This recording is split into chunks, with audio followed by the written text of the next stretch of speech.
हर्षित landmark, सपनों का घर जैसा आप चाहते हैं हम बनाते हैं। 1, 2 एवं 3 BHK ready position flats. Call 9827321321।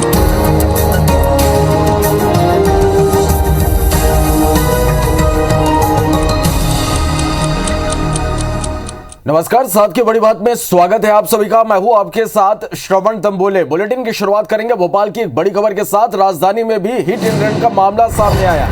Lakhimpur Kheri पत्थल गांव के बाद यहां भी एक मामला सामने आया। दुर्गा विसर्जन के दौरान तेज रफ्तार कार भीड़ में घुस गई और हादसे में 5 लोग घायल हुए। घायल में 2 पुलिसकर्मी भी शामिल है। हादसे के बाद कार चालक मौके से फरार हो गया। लोगों ने यहां पर चक्का जाम कर दिया। बजरिया थाना क्षेत्र का ये पूरा मामला, तस्वीरें भी आप देख पा रहे हैं। उत्तर प्रदेश लखीमपुर के बाद छत्तीसगढ़ और पत्थल गांव के बाद यहां पर राजधानी भोपाल में भी हिट एंड रन का जो मामला है वो सामने आया है। घटना राजधानी भोपाल के स्टेशन बजरिया थाना क्षेत्र की है। तस्वीरें आप देख पा रहे हैं। दशहरे की झांकी के दौरान दुर्गा विसर्जन के लिए यहां पर श्रद्धालु जा रहे थे, तभी एक तेज रफ्तार कार ने इन्हें कुचल दिया और इस हादसे में एक बच्चे समेत 2 युवकों को चोटें आई है। जो घायल है उनका नाम रोशन महावर और चेतन साहू सुरेंद्र सिंह बताया जा रहा। रोशन महावर नाम के बच्चे की हालत गंभीर बनी हुई है। इलाज के लिए हमीदिया अस्पताल में उसे भर्ती कराया गया है। मूर्ति लेके आ रहे थे चांदमड़ वाली, चाय की डाले वहाँ तक आए। वहाँ पे 2 अनजान व्यक्ति थे, कार वाले, ग्रे कलर की कार थी। अब वो कार अपन नंबर नहीं देख पाए और अपन न उनको पहचान पाए। उनने रपेटा 3-4 बार। 2 आदमी हमारे घायल सीरियस है। हमारे संवाददाता सत्येंद्र हमारे साथ फोन लाइन पर जुड़े हैं। सत्येंद्र, राजधानी भोपाल में रन का मामला यहाँ पर सामने आया, तस्वीरें भी हम देख पा रहे हैं। क्या कुछ अपडेट इस पूरी खबर पर? देखिए, देर रात का मामला है। ये झांकी चल समारोह चल रहा था। उस दौरान एक अज्ञात नंबर की जो कार चालक थे वो लोग आए और जो झांकी चल समारोह चल रहा था उसमें अनियंत्रित होकर कार जो है तेज रफ्तार में अंदर जो श्रद्धालु थे उनके ऊपर चढ़ गई। इसमें से जो 17 साल का जो बता रहा है रोशन महावर जो बच्चा है वो कार के नीचे आ गया था और कार उस पर चढ़ते हुए निकल गई। इसी दौरान जो 2 और उनके साथी थे, एक सुरेंद्र सेन और एक दूसरा उसका और एक और जो साथी था चेतन साहू, इन्होंने कार चालक को पकड़ने का प्रयास किया, लेकिन कार चालक ने रिवर्स गियर में तेज रफ्तार में कार भगाई और वहां से मौके से भाग गया। इस हालात के बाद झांकी के जो श्रद्धालु लोग थे उन्होंने हंगामा कर दिया और चक्का जाम कर दिया। चक्का जाम के बाद वहाँ हालात बिगड़ने लगे। तो इस दौरान वहाँ जो आला अफसर थे, DIG इरशाद वली, SP साईं कृष्ण टोटा, उनके साथ ही तमाम अफसर वहाँ मौके पर पहुंच गए। उन्होंने स्थिति को कंट्रोल में लिया। इस दौरान जो भी हादसे के कारण रहे वो तभी सामने नहीं आए कि कार चालक ने किस वजह से कार चढ़ाई या क्या वजह रही कार जो श्रद्धालुओं में चढ़ गई।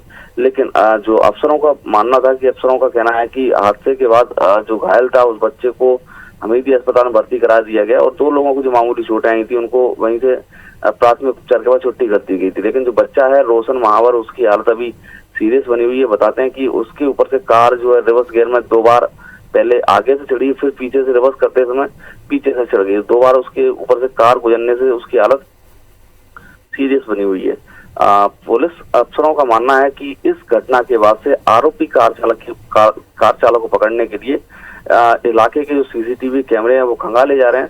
CCTV कैमरे के आधार पर ही कार चालक का पता लगाया जा रहा है कि कहां से आया था और कहां का रहने वाला है। फिलहाल अभी तक कार चालक का कोई पता नहीं चला है और बाकी पुलिस ने कार चालक के खिलाफ जो है FIR दर्ज कर ली। लेकिन ये जो घटना कहीं ना कहीं उत्तर प्रदेश के लखीमपुर खीरी वाली और दूसरा जो पत्थल गांव में जो हादसा हुआ था, अभी छत्तीसगढ़ के पत्थल गांव में जो हादसा हुआ था, एक कार जो है श्रद्धालुओं पर चढ़ जाती है, ठीक वैसा ही मामला राजधानी भोपाल में ये हिट एंड रन का सामने आया है। कहीं ना कहीं ये जो श्रद्धालुओं के बीच में जो ये भोपाल में जो हादसा हुआ है, जो चल समारोह चल रहा था, चल समारोह की भीड़, उधर पुलिस की फेलुअर भी इसमें दिख रहा है। क्योंकि अगर चल समारोह वहां से गुजर रहा है और जो झांकियां निकल रही हैं तो पुलिस ने कार चालक को उस क्षेत्र में क्यों जाने दिया, ये कहीं ना कहीं एक सवाल पैदा करता है। जी, निश्चित रूप से सत्येंद्र, कई तरह के सवाल यहाँ पर अब खड़े हो रहे हैं। अब देखना होगा कि पुलिस इस पूरे मामले में किस तरह की कार्रवाई करती है। बहुत शुक्रिया आपका इस पूरी जानकारी।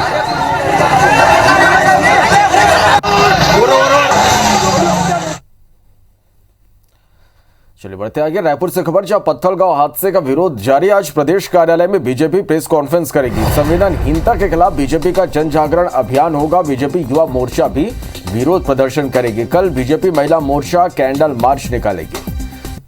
तो पत्थलगांव में हुए हादसे का विरोध लगातार जारी है। आज प्रदेश कार्यालय में बीजेपी प्रेस कॉन्फ्रेंस करेगी। संवेदनहीनता के खिलाफ बीजेपी का जन जागरण अभियान होगा।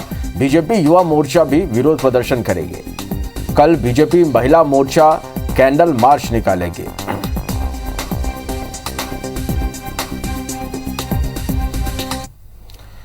पत्थलगांव से खबर, जहां कार हादसे पर प्रत्यक्षदर्शी ने बयान दिया। निलंबित एएसआई के साहू पर लेन देन का आरोप लगाया। गांजा तस्करों के साथ साठगांठ का आरोप लगा है।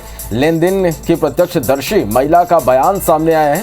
घटना से पहले तस्करों की कार के पास देखा गया है। एएसआई को कार से कुछ लेते भी देखा गया है। प्रत्यक्षदर्शी हैं वो इस तरह के बयान दे रहे हैं।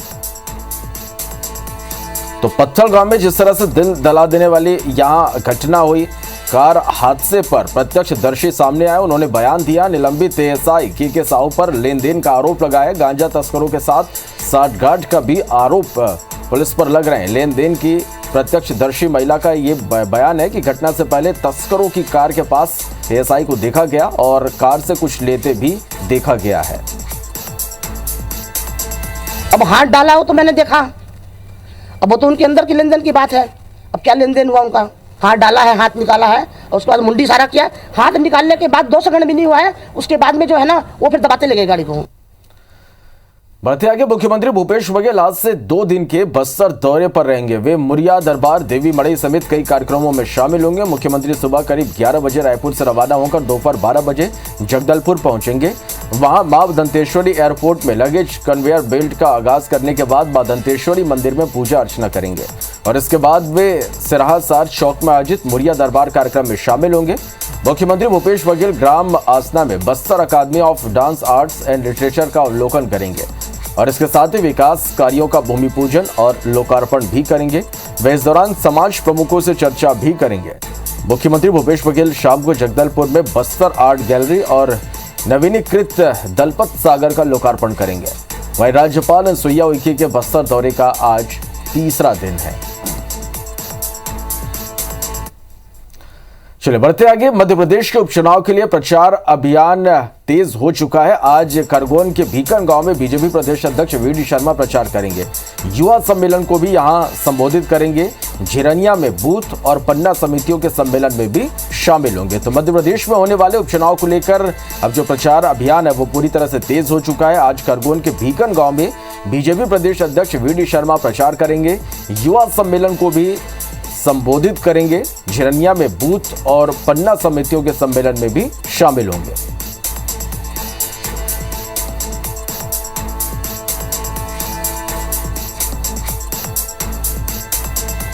चलिए, तो मध्य प्रदेश में होने वाले उपचुनाव को लेकर प्रचार अभियान तेज हो चुका है।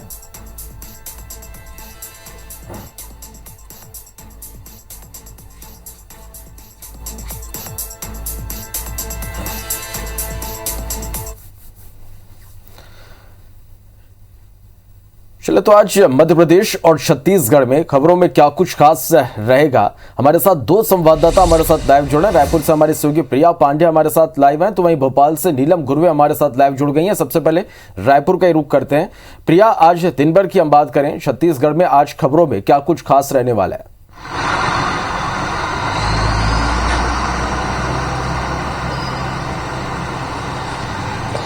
बिल्कुल, आज मुख्यमंत्री भूपेश बघेल आज से 2 दिवसीय बस्तर दौरे पर हैं और वो वहां पर मुरिया दरबार के कार्यक्रम में प्रमुखता से शामिल होने जा रहे हैं। इसके अलावा कई और ऐसे विकास कार्य हैं जिनका लोकार्पण मुख्यमंत्री भूपेश बघेल करने वाले हैं। इसके अलावा वो बस्तर के कई सामाजिक जो लोग हैं उनसे भी चर्चा करेंगे कि बस्तर की क्या स्थिति है, आदिवासियों के विकास के लिए किस तरीके से और काम किया जा सकता है। बस्तर के लिए प्रदेश सरकार ने कई योजनाएं चलाई हैं या आदिवासियों के लिए कई योजनाएं चलाई हैं, तो उस पर किस तरीके से आदिवासियों को लाभ मिल पा रहा है और उसमें और क्या कुछ संशोधन किया जा सकता है। इन तमाम विषयों पर प्रमुखता से समाज के लोगों से चर्चा की जाएगी। ये आज उनके दौरे का पहला दिन है। इसके अलावा राज्यपाल अनुसुईया उइके के दौरे का आज अंतिम और तीसरा दिन है और आज भी वो कई कार्यक्रमों में शामिल होंगे और देर शाम वो राजधानी रायपुर लौट आएंगे। इसके अलावा प्रदेश भर में अब पत्थल गांव को लेकर सियासत जो है वो गर्मा गई है और बीजेपी इसको लेकर राज्य सरकार पर लगातार हमला बोल रही है। लगातार बीजेपी इस मामले पर प्रदर्शन कर रही है और आज भी इसी क्रम में प्रदर्शन रखा गया। आज मुख्यमंत्री भूपेश बघेल का पुतला दहन बीजेपी करेगी। इसके अलावा प्रदेश भर के तमाम जिला मुख्यालयों में भाजपा जो है वो पीसी करने वाली है, प्रेस कॉन्फ्रेंस करने वाली है। राजधानी रायपुर की बात की जाए तो यहाँ प्रदेश अध्यक्ष विष्णुदेव साय जो हैं वो प्रेस कॉन्फ्रेंस करेंगे। उनके साथ प्रदेश भर के तमाम जो बड़े नेता हैं वो इस प्रेस कॉन्फ्रेंस में शामिल होंगे। पत्थल गांव के मामले को लेकर लगातार बीजेपी जो है वो सरकार पर हमलावर है और वो कह रही है कि कहीं न कहीं सरकार की एक नाकामी है जिसके वजह से इतनी बड़ी दुर्घटना हो पाई है। लगातार प्रदेश भर में क्राइम रेट बढ़ रहा है, लगातार नशे का व्यापार जो है वो बढ़ रहा है और यही तमाम वजह है जिसके कारण इतनी बड़ी दुर्घटना हुई है। तो अब ये पूरा जो मामला है वो सियासी रंग ले चुका है और लगातार इस पर सियासत जो है वो दोनों ही ओर से जारी है और बीजेपी इसको लेकर लगातार कामबद्ध तरीके से प्रदर्शन करने की तैयारी में है। तो ये तमाम खबरें हैं आज जिन पर दिन भर IBC 24 अपने दर्शकों को अपडेट देता रहेगा। चलिए, और इन खबरों से जुड़ी जो तमाम अपडेट्स लगातार हम दर्शकों तक पहुंचाएंगे। अब हमारे साथ बने रहेगा प्रिया। भोपाल का रुख कर लेते हैं, नीलम के पास चलते। नीलम, आज मध्य प्रदेश की हम बात करें तो यहाँ क्या कुछ खास रहेगा खबरों में? जी श्रवण, मध्य प्रदेश की हम बात करें तो सबसे ज्यादा चुनावी सरगर्मियां इस वक्त तेज है। उपचुनाव के लिए अब दोनों ही प्रमुख पार्टियां बीजेपी और कांग्रेस जो है पूरे जोरों शोरों से मैदान पर उतर आई है और आज से पूर्व मुख्यमंत्री और नेता प्रतिपक्ष कमलनाथ भी जो है अपने चुनावी दौरे शुरू कर रहे हैं। पृथ्वीपुर विधानसभा में उनका आज पहला चुनावी दौरा होने जा रहा है। वहीं बीजेपी प्रदेश अध्यक्ष VD शर्मा का भी उपचुनावी क्षेत्रों में दौरा है। लगातार ये देखने को मिल रहा है कि बीजेपी पूरी जोर आजमाइश कर रही है। फिर चाहे CM शिवराज सिंह चौहान की बात हो या बीजेपी प्रदेश अध्यक्ष और बीजेपी के जो बड़े नेता मंत्री हैं वो इन उपचुनाव की विधानसभा सीटों और लोकसभा सीट पर जाकर के चुनावी दौरे लगातार कर रहे हैं।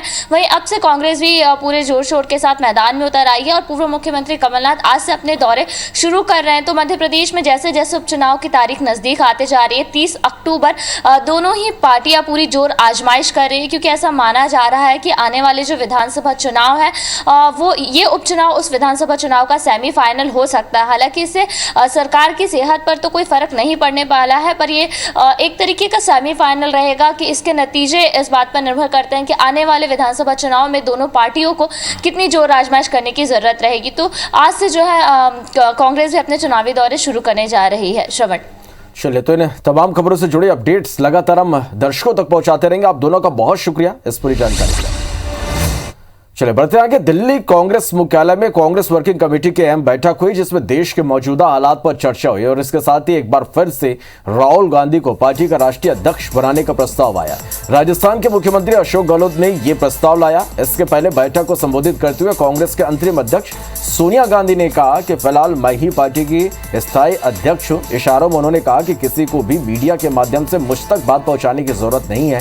बैठक में छत्तीसगढ़ के मुख्यमंत्री भूपेश बघेल, पंजाब और राजस्थान के मुख्यमंत्री भी शामिल हुए। दिल्ली से रायपुर लौटने के बाद मुख्यमंत्री भूपेश बघेल ने कहा कि बैठक में किसान और महंगाई के मुद्दे समेत 5 राज्यों में होने वाले चुनाव पर चर्चा हुई। उन्होंने कहा कि पार्टी के राष्ट्रीय अध्यक्ष के पद चुनाव की भी घोषणा हुई है। इसकी शुरुआत देश भर में पार्टी की मेंबरशिप के साथ शुरू होगी।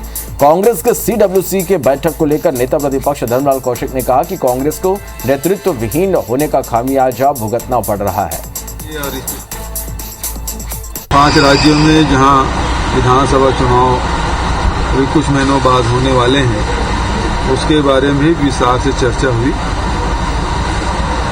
किसानों के मुद्दे पर और आंतरिक सुरक्षा के बारे में भी काफ़ी विस्तार से चर्चा हुई और सब लोगों ने एक स्वर से सोनिया जी और राहुल जी के नेतृत्व पर विश्वास व्यक्त किया और बहुत ही सकारात्मक चर्चा उस बैठक में संपन्न हुई। इस प्रकार से कांग्रेस नेतृत्वहीन हो गया है और मैं समझता हूं कि उसके खामियाजा कांग्रेस भुगत रही है, लेकिन एक परिवार से कांग्रेस निकलना चाहती नहीं और लगभग लुटिया डूब चुकी है। अब कांग्रेस अस्तित्व की लड़ाई लड़ने में लगी हुई है। छत्तीसगढ़ के स्वास्थ्य मंत्री टीएस सिंहदेव दिल्ली दौरे पर हैं। कल रात 8:30 बजे वो दिल्ली रवाना हुए। उनके साथ विधायक शैलेश पांडे भी दिल्ली गए हैं। अपने इस दौरे पर सिंहदेव ने कहा कि कांग्रेस के प्रदेश प्रभारी पीएल पुनिया समेत जो भी वरिष्ठ कांग्रेस नेता दिल्ली में उपलब्ध होंगे उनसे मिलेंगे। साथ ही गृह मंत्री ताम्रध्वज साहू भी आज रात 9 बजे की फ्लाइट से दिल्ली के लिए रवाना होंगे। दिल्ली आना जाना तो होता ही रहता है और समय समय पर लगे ही रहेगा। पुनिया जी को भी लगाए तो उन्हें भी बताया कि वो बाहर हैं और भी पता नहीं कौन रहेंगे कि नहीं। संडे है तो आमतौर पे कोई मिलते नहीं है। 1-2 दिन के लिए ही जा रहा हूँ। उस बीच में अगर किसी से मुलाकात हो सकी तो जरूर ट्राई करेंगे। खंडवा लोकसभा के तहत आने वाली बागली विधानसभा में मुख्यमंत्री शिवराज सिंह चौहान 22 किलोमीटर का रोड शो उन्होंने किया। उन्होंने खंडवा बुरहानपुर लोकसभा सीट से भाजपा के प्रत्याशी ज्ञानेश्वर पटेल के समर्थन में रोड शो किया। साथ ही उन्होंने 12 नुक्कड़ सभाओं को भी संबोधित किया। इस दौरान सीएम शिवराज सिंह चौहान का लोगों ने जगह जगह मंच लगाकर भव्य स्वागत किया। देखा जाए तो भाजपा के लिए बागली हमेशा से भाजपा का गढ़ रहा, जहां से भाजपा हमेशा जीतती आई है। इस बार भी उपचुनाव में बागली भाजपा के लिए महत्वपूर्ण क्षेत्र है। कई जगह सभाओं में मुख्यमंत्री शिवराज सिंह चौहान ने वोट की अपील की तो लेकिन लोगों से रूबरू होते हुए चाय की चुस्कियां भी लेते दिखाई दी। साथ ही नुक्कड़ पर लोगों से चर्चा की। इसके साथ ही पूर्व मंत्री दीपक जोशी, हर्षवर्धन चौहान, खातेगांव विधायक आशीष शर्मा और बागली विधायक पहाड़ सिंह कन्नौजे और भाजपा के कई वरिष्ठ नेता भी मौजूद रहे।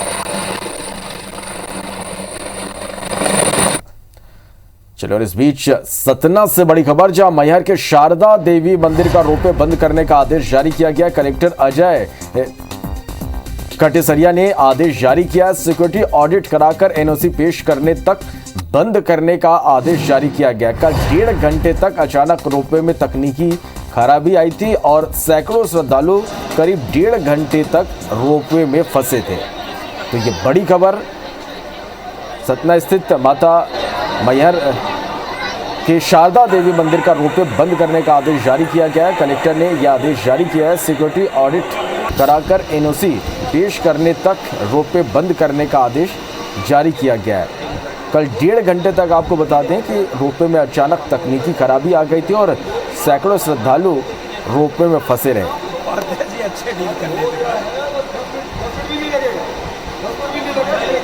तो मैहर में रोपवे बंद करने का आदेश जारी किया गया है। सिक्योरिटी ऑडिट कराकर एनओसी पेश करने को कहा गया है। कलेक्टर ने आदेश जारी किया है। मृदुल पांडे हमारे संवाददाता फोन लाइन पे जुड़ा है। मृदुल, रोपवे बंद करने का आदेश कलेक्टर की ओर से जारी किया गया, क्या कुछ जानकारी इस पूरी खबर पर? देखिए, आपको बता दूं कि बीते दिन दोपहर एक घटना सामने आई थी जिसमें कि अचानक रोपवे बंद हो जाने से श्रद्धालु तकरीबन 2 घंटे तक हवा में ही लटके रह गए थे और वहां पे तकरीबन 100 से ज्यादा श्रद्धालु फंस गए थे। इसमें एक प्रकार से देखा जाए तो ये जो रोपवे की एजेंसी है हमेशा सुरक्षा का दावा करती है और मेंटेनेंस, मेला के पहले मेंटेनेंस का, फुल मेंटेनेंस का भी वादा करती है। लेकिन बावजूद इसके ऐसी घटना सामने आने से कलेक्टर अजय कटेसरिया ने आदेश दिया है कि आगामी समय तक, अगले आदेश तक ये रोपवे, मैहर रोपवे बंद रहेगा और जब तक कि एनओसी नहीं, वहाँ कंपनी पूरी सिक्योरिटी और वहाँ के जो रोपवे की जो मशीन है उसका पूरा मेंटेनेंस करा के उसका नोटिस, एनओसी जारी नहीं हो जाती है, जब तक वहाँ का रोपवे पूरी तरह से बंद रहेगा और संचालित तब तक नहीं हो पाएगा। जी चलिए, बहुत शुक्रिया मृदुल इस पूरी जानकारी के लिए। नारायणपुर से बड़ी खबर, जहां सर्चिंग पर निकले जवानों पर हमला हुआ है। देर शाम नक्सलियों ने जवानों पर हमला कर दिया। जवानों ने भी रॉकेट लॉन्चर से हमला किया है। जवाबी फायरिंग के बाद यहां से नक्सली भाग निकले। हमले में कोई हताहत नहीं है। कैंपों का अलर्ट जारी कर दिया गया। बस्तर आईजी सुंदरराज पी ने इसकी पुष्टि की है।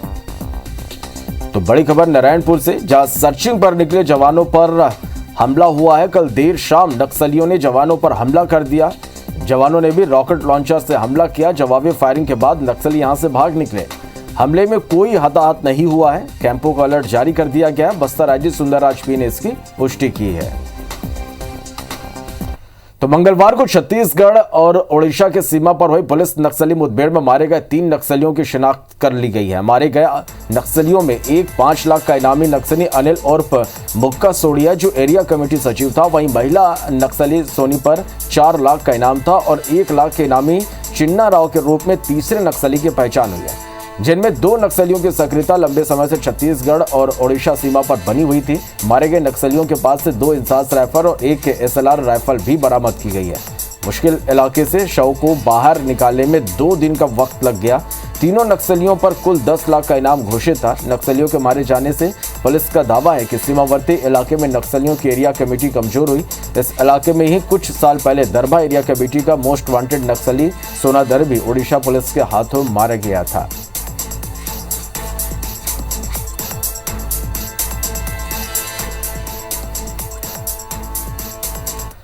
चले बढ़ते आगे। रायपुर के सदर बाजार में एक बड़ा हादसा टल गया। शनिवार को यहां एक बिल्डिंग का हिस्सा भरभरा कर सड़क पर गिर गया। जायजा लिया हमारे सहयोगी संदीप शुक्ला ने। सदर बाजार में आज एक बड़ा हादसा होते बच गया है। एक मकान का बड़ा हिस्सा टूटकर भरभरा कर सड़क पर गिर गया है। इस बिल्डिंग को आपको दिखा रहे हैं जहां पर यह हादसा हुआ है। देखेंगे काफी ऊंची बिल्डिंग है और इसका जो फर्स्ट फ्लोर तक का हिस्सा है पूरा भरभरा कर नीचे गिर गया है। काफी वजनी स्लैब है, देख सकते हैं, और कुछ पुरानी भी ये बिल्डिंग दिख रही है। आपका मकान पास में ही है, क्या हुआ था बताएंगे? बाजू में मेरा मकान है। अभी अचानक 8:30 बजे मकान अचानक गिरा। हफ्ता भर 2-3 दिन पहले सब सारे लोहे के चैनल ये सब ड्रिल मशीन से खोद के निकाल लिए उसको। उससे बिल्डिंग कमजोर हो गई। हम लोग बोले भी कि ऐसा मत निकालो, क्योंकि एक दिन पत्थर गिरा सर के पास, बच गए हम उस दिन। जब मैं निकल रहा था तो मुझे बताया गया 15 मिनट पहले बिल्डिंग गिरी। मैंने नगर निगम के आयुक्त को, रायपुर एसपी को सूचना दिया और फिर मुझे मेरे मित्र गिरिराज बागड़ी ने बताया कि पिछले 7-8 दिन से यहाँ पे काम चल रहा था और इसके सब खिड़की दरवाजे गार्डर वार्डर सब निकाल रहे थे। फिर मैं नगर निगम चंद्रवंशी जी आए, उनको बताया तो ये पता चला कि इसमें जो काम चल रहा था वो नगर निगम की भी जानकारी में नहीं था, जैसा चंद्रवंशी जी ने बताया, और उस कारण बिल्डिंग गिर गई। जर्जर तो नहीं थी लेकिन गिरी उस कारण की व्यवस्थित रूप से ढहाया जा रहा था। निगम के अधिकारी यहाँ पर हैं, लोकेश चंद्रवंशी जी है यहाँ पर। सर अभी आगे क्या इस पे कार्रवाई करेंगे? अभी हम लोग इसको जो है पोकलेन आ रही है, पोकलेन से तोड़ेंगे इसको। आज रात को ही डिसमेंटल करना है। पहले रायपुर में हो चुका है कि बिल्डिंग गिराते समय आसपास जो हादसे होते रहे हैं, तो उम्मीद करते हैं कि सावधानी से काम होगा और दोबारा कोई हादसा नहीं होगा। कैमरामैन मुकेश सिंह के साथ संदीप शुक्ला, IBC 24 रायपुर। चलो तो इसके साथ फिलहाल इस बुलेटिन में इतना ही। नमस्कार।